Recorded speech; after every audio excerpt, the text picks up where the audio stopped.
এই এমডি আতিকুর রহমান সেখানে সচিবের কাছে চিঠি লিখছে। তার অভিযোগের কারণেই ডিবি আমাকে উঠায় নিয়েছে, এটা ফর শিওর। উঠায় নিয়ে যাওয়ার সময় আমি বললাম যে আমার ফ্যামিলির সাথে আপনি অন্তত আমাকে যোগাযোগ করতে দেন, ফ্যামিলিটা একটু আশ্বস্ত হোক যে আপনারা আমাকে নিয়ে যাচ্ছেন। সুযোগ নেই, এটা করা হয় নাই। আমার সহযোদ্ধা যারা আমার এই আন্দোলন, যারা এই অন্যায়ের প্রতিবাদ করছে তাদেরকে বলি, তাদেরকে মেসেজটা দিই অন্তত যে আমি এখানে আছি, আমাকে জিজ্ঞাসাবাদ করার জন্য আপনারা নিয়ে আসতেন না, সেটারও সুযোগ নেই।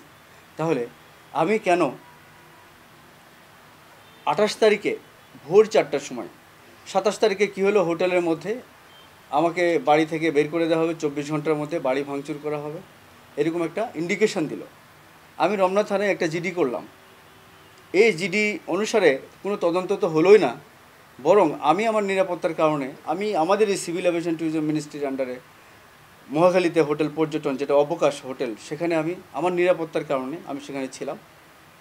যেহেতু পরের দিনে আমাদের অবস্থান হোটেলের সামনে শান্তিপূর্ণ অবস্থান, আগের রাতে রমনার ওসির সাথে কথা হলো যে ঠিক আছে তোমরা অবস্থান করবা, কিন্তু 10টার আগে তুমি আমার সাথে একটা টিম নিয়ে দেখা করো।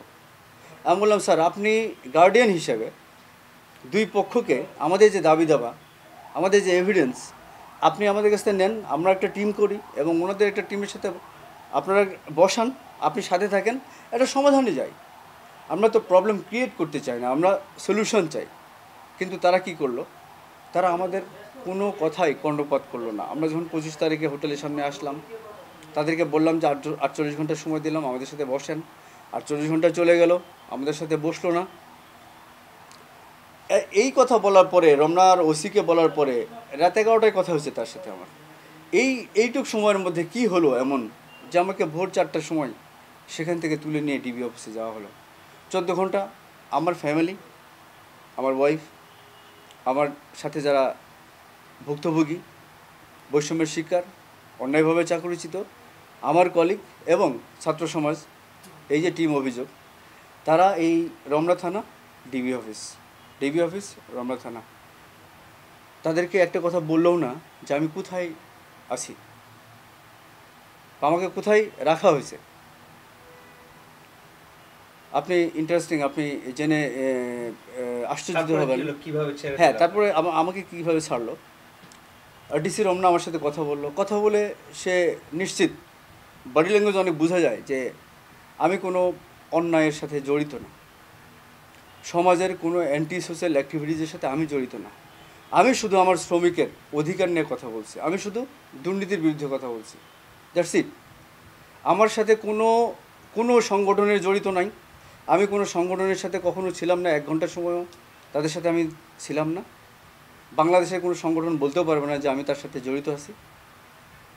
কিন্তু দুঃখজনক হলেও সত্য যে আমরা জাতীয় যে ইভেন্টগুলো করেছি, যখন আমি হোটেল শ্রমিক কর্মচারী ইউনিয়নের জেনারেল সেক্রেটারি ছিলাম, যে বক্তব্যগুলো দিয়েছি, সেইগুলো ফুটেজ এই এমডি আতিকুর রহমান সেখানে সচিবের কাছে চিঠি লিখছে। আমাকে বোঝানোর চেষ্টা করা হয়েছে সে ফ্যাসিবাদের সাথে জড়িত, এবং তার অভিযোগের কারণেই ডিবি আমাকে উঠায় নিয়েছে, এটা ফর শিওর। এরকম তথ্য আপনাদের কাছে চলে আসবে, সত্য গোপন থাকে না। এখানে সরাসরি এমডি আতিকুর রহমান জড়িত, এবং আতিকুর রহমান যে একটা গ্যাং তৈরি করছে হোটেলের মধ্যে, এরা জড়িত আছে। আপনাদের কাছে তথ্য চলে আসবে, সত্য কখনো চাপা থাকবে না, সত্য গোপন থাকবে না, এটা বের হবে। তো এরপরে যখন আমাকে বলা হলো যে রাতে নিয়ে আসার পরে এডিসি মনির সাহেবের অফিসে রাখছে নিচতলায়, আমাকে বললো যে ডিসি সাহেব আপনার সাথে কথা বলবে, ডিসি রমনা তদন্ত। 11:30টার দিকে আমাকে নিয়ে গেল, স্যারের সাথে কথা হলো। স্যার আমার সাথে কথা বলার পর আরও 2জন এসআইকে দায়িত্ব দিল যে ওনার বক্তব্যটা আপনারা নেন। পাশের রুমে নিয়ে গেল। আমি যখন বক্তব্য দিচ্ছিলাম, কি বক্তব্য দিয়েছি, স্যার এই হোটেলে 8 থেকে 10 বছর একটা ছেলে কন্ট্রাক্ট কাজ করে, তার চাকরি হয় না, কিন্তু কে বা কার ইশারায়, কার রেফারেন্সে একটা লোক সরাসরি এসে পার্মানেন্ট জব পেয়ে যায়। এই হোটেলে ক্যাজুয়াল মানে ঘন্টা চুক্তি, অন কল, বছরের পর বছর কাজ করে, কন্ট্রাক্ট হয় না, কিন্তু কার ইশারায় অন্য একটা লোক এসে এখানে সরাসরি পার্মানেন্ট তথ্য প্রমাণ তাদের তাদের ওই ধরনের তথ্য প্রমাণ তারা আসলে খুঁজে পায় নাই। ছাত্র সমাজ যেভাবে আন্দোলন করছে, আমার সহকর্মীরা যেভাবে আন্দোলন করছে, তাদের প্রেশারে 6টার পরে 10 মিনিটের মধ্যে আমাকে ছেড়ে দিতে বাধ্য হয়।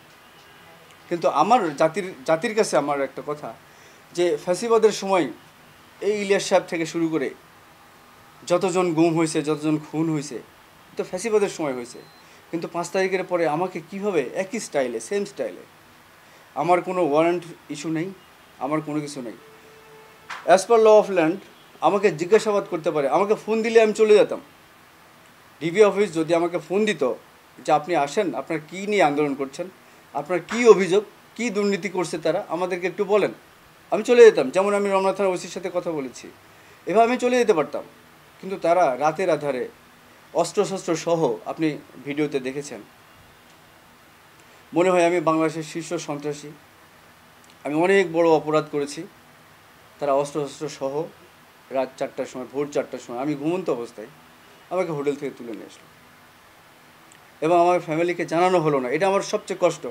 আমার সহযোদ্ধা যারা আমার সাথে এই দুর্নীতির বিরুদ্ধে আন্দোলন করছে, তাদেরকে জানানো হলো না। তার মানে কি 14 ঘন্টা আমি গুম হয়েছিলাম। 14 ঘন্টা আমি গুম হয়েছিলাম। এটা কার ইশারায়, কাদের ইশারায়, কাদের অভিযোগ, কোন অভিযোগ, এটা তদন্ত করে বের করতে হবে। এটা আমার বর্তমান সরকারের কাছে, মাননীয় প্রধান উপদেষ্টা সহ যারা উপদেষ্টা আছেন, তাদের কাছে আমার আকুল আবেদন, আপনার প্রপার ইনভেস্টিগেশনের জন্য কার ইশারায় আমাকে গুম করা হয়েছে 14 ঘন্টা, এটা আমি জানতে চাই। এবং বাংলার সাধারণ জনগণের কাছে আমি একটা আবেদন জানাতে চাই, আপনারা যে কোনো অন্যায়ের প্রতিবাদ করুন। আমার উপর ইনজাস্টিস হয়েছে, আমার সাথে আপনারা থাকবেন, আমার কণ্ঠে আপনারা কণ্ঠ মিলান। আমার সাথে যেটা হয়েছে, এটা যেন আর কোনো বাংলাদেশের নাগরিকের সাথে না হয়।